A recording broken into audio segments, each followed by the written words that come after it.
An Italian newspaper featured a story about a young couple in Milan who appeared to be deeply devoted to their faith. The priest at a cathedral reported that the couple regularly spent an hour or more sitting before the statue of the Virgin Mary.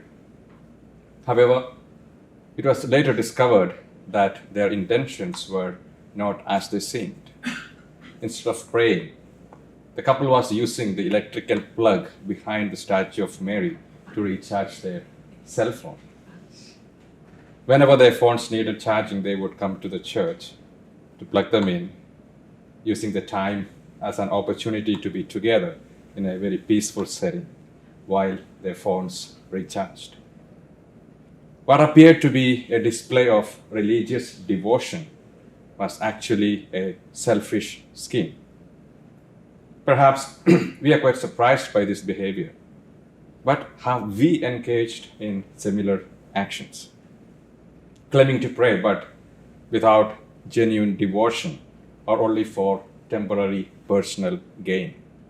Claiming to abstain but without a true sense of joy, reducing it to an annual observance of a reluctant religious act.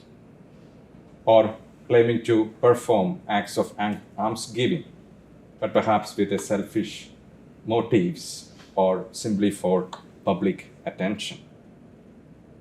Are we truly recharging ourselves, or are we recharging the many gadgets of our self will or self pleasure?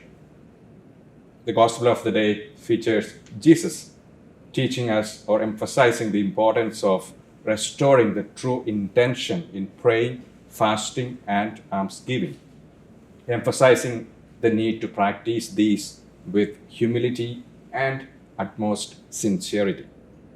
Regarding almsgiving, Jesus says, "When you give to the needy, do not announce it with trumpets." And regarding prayer, he says, "When you pray, go to your room, close the door, and pray to your Father." And regarding fasting, he says, "When you fast, put oil on your head and wash your face." It's important to note that these three practices relate to three dimensions of love: love towards God, love towards others, and love towards oneself. Prayer reminds us to grow in the immensity of God's love, and almsgiving revives our basic duty of caring and responsibility towards one another. And fasting helps us to rediscover the worthiness of our lives and commits us to growing in holiness. It is time, brothers and sisters, to shift from praying, simply reciting words, or to praying, expressing words of love that really come from the heart. It is time to move from announcements, superficial acts of charity, to almsgiving, genuine acts of charity that stem from the generosity of the heart.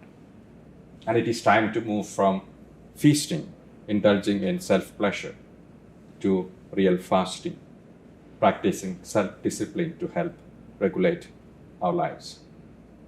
And we are called today to pay more attention to returning to the basics, restoring the true intention in all our activities. The question for us to ponder today is, can we stop treating our religious practices as solely of self-serving tactics? Shall we disregard the gadgets of our self-wills and genuinely recharge and re-energize ourselves by doing God's will?